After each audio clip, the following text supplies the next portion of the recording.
Hello, everybody. It's me, your favorite psychopathic split personality, Yami Marik, also known as your worst nightmare created in the flesh. Have you ever read one of those Yu-Gi-Oh fanfics where the author clearly has no frigging clue about story structure whatsoever, and they end up making me and the Pharaoh long-lost brothers, and then they completely forget to stick any card games into the plot?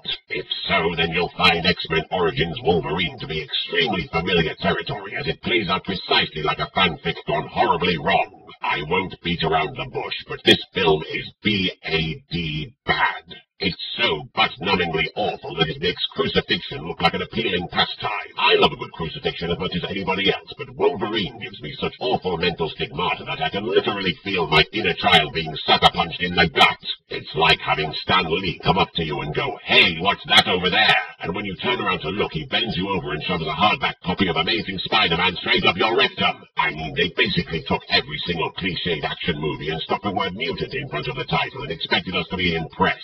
It's like they superimposed Hugh Jackman's face onto Sylvester Stallone's body in Mutant Rambo and hoped nobody would notice. Look, everybody, it's a scene from Saving Mutant Private Ryan. Isn't that just exhilarating? But of course, the viewer is never given enough time to notice the similarities because the characters spend about 5 minutes in each location before it is inevitably blown into several thousand pieces for no good reason. Hey, remember that scene in X-Men 2 where everything just exploded? Wasn't that the most memorable thing ever? Oh wait, no, the reason people like X-Men 2 was because it treated the characters with respect, rather than telling a story that's been ripped off from countless other films which star Steven Seagal. But let's talk about the characters, because every good movie needs some memorable characters. Like this guy.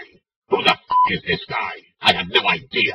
I don't even remember him being in the movie, and that's probably because he was in it for 5 seconds, just like every other character that isn't played by Hugh Jackman.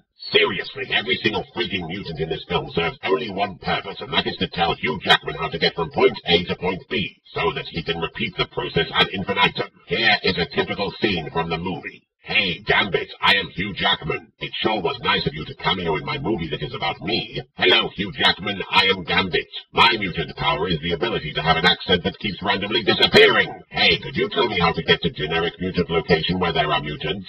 "I certainly can. Thank you. I'll be going now." Hugh Jackman, away! I didn't even notice that half of these people are actually mutants. One of them has the power that's like the ability to use Kung Fu or something. Since when did being proficient in martial arts become some sort of mutant power? Hey, I'm fairly good at playing hopscotch. I must be a f***ing mutant. And there's this one character played by Ryan Reynolds that everybody seems to be throwing a hissy fit about because they raped him or something. Personally, I think it would be rather amusing if somebody were to rape Ryan Reynolds. But that's beside the point. At the end of the film, his character is given the powers of every single mutant in the whole friggin' movie. Although they taped his mouth shut so he couldn't use Gambit's amazing phony accent power. But he has these swords that come out of his arms, just like Wolverine's claws. So I guess he not only gained a bunch of powers, he also grew these ridiculous sword-shaped bones out of nowhere. I mean, Wolverine has claws growing from his hands.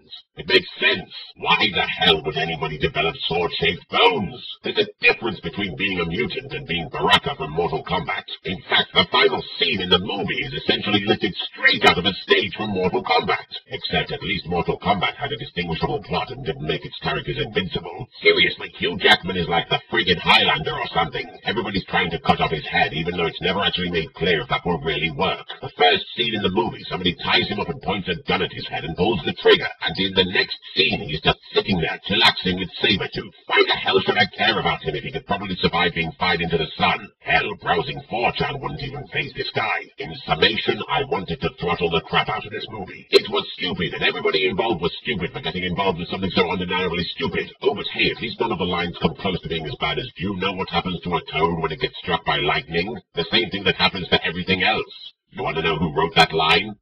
Joss Whedon. So I guess Dollhouse wasn't his first dismal failure. Thanks for listening, Pinky Boy. I'll see you in your nightmares. Doodles!